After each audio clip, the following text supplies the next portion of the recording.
Hoy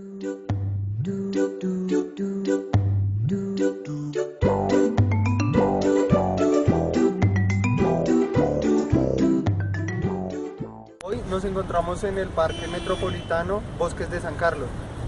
Este parque está ubicado en la localidad número 18 de Rafael Uribe Uribe.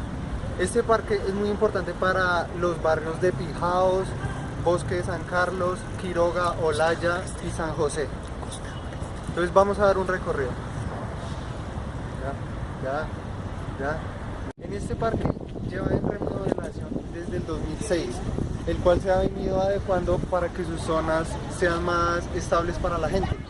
También tenemos nueva plantación de árboles y un acompañamiento especial del Jardín Botánico, el cual ha realizado muchos estudios en esta zona. Como vemos, el parque todavía sigue en remodelación.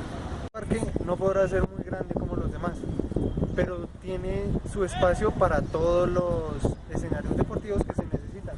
Por ejemplo, la cancha de fútbol, que está recién renovada y está en muy buenas condiciones.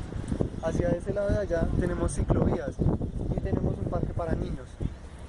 A este lado podemos ver la cancha para trotar y el paso para las ciclas. Vemos que hay mucha extensión de suelos, la cual la gente utiliza para hacer sus recreaciones. Hacia este lado encontramos el gimnasio y la plazoleta principal.